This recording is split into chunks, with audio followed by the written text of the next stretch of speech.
there were a couple of lessons that I've actually learned throughout this entire journey.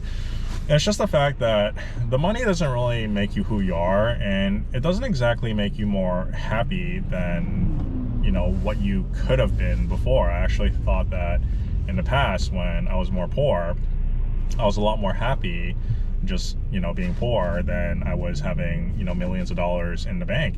And the reason why is just because your life is a lot more simple when you actually think about it. You don't actually experience the lavish type of lifestyle. You don't experience like luxury cars, the watches and everything, and just going to like the upscale events.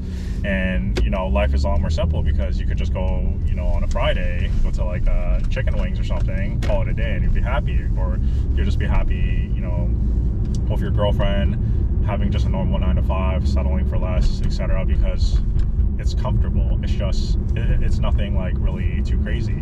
But when you start stepping in entrepreneurship, even though today I have like multiple millions and everything, it's a very difficult lifestyle. And don't get me wrong, I have all the cars, I have all the watches, I have like a good relationship and everything.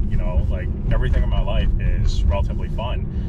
But the only thing is, like, as entrepreneurs, we always want to like have more and more. And the thing I kind of learned about having money as well is just like, if you keep buying like luxury items, it doesn't make you happy, because like I have all the cars itself as an example. So for example, I bought an Audi R8.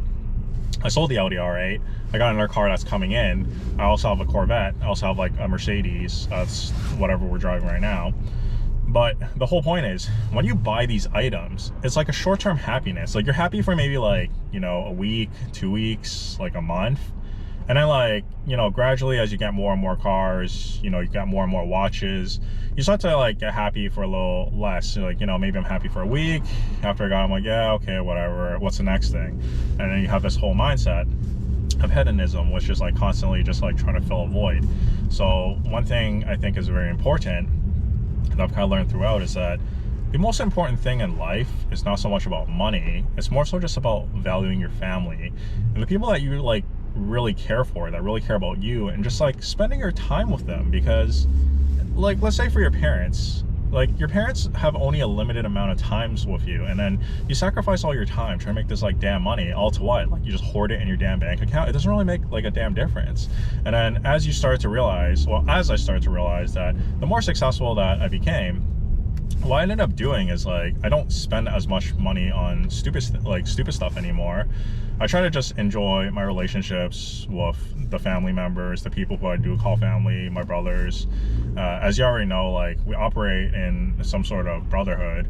So how it kind of works is, the 5 of us just combine all our income and all our assets, and we just try to stack more and more, and we try to get more and more successful. Because in the Western culture, usually what happens is that they teach you that, hey, you gotta get a girl, and then once you get a girl, you settle down with that girl, and you separate everything. It's like, it's wild, because I'm super close with my brother. I have one brother.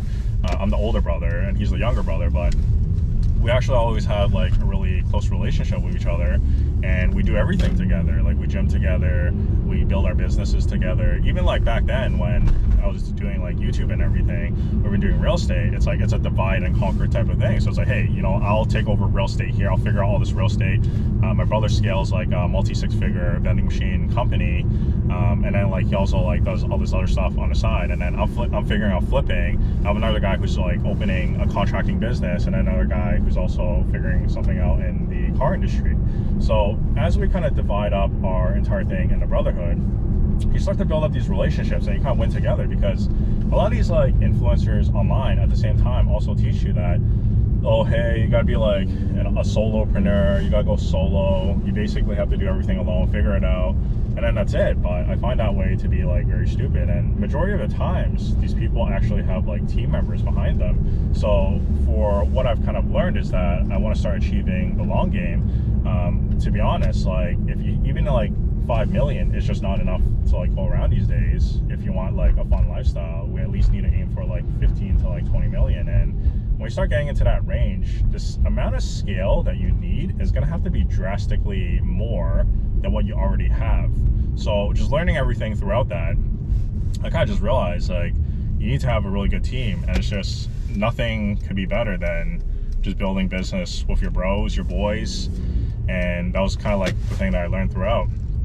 And it's really just, you know, the takeaway: treat your family members well, take care of the people that care about you. I'm not talking about like toxic family members. I have toxic family members too. We don't talk, and you know, it just gets to a point where I don't want to, like, you know, deal with people like that, and you don't need that type of negativity in your life. So majority of the times, like, chill with the people that you care about, chill with the people that you really genuinely do enjoy spending time with and uplift you and support you. And at the same time, like, you know, chase purpose, win together. Like, those kind of the most important lesson that I've learned. And like, I just realized that, you know, throughout the entire life, things will kind of just be okay as long as you keep taking constant action, because you're going to get lucky. And I usually notice that the more that I work, the more lucky that I get. So anyways, make sure you guys like, subscribe. Maybe we'll do more of these vlogs and these talks when I'm driving, and then see what happens from there. See you guys next video.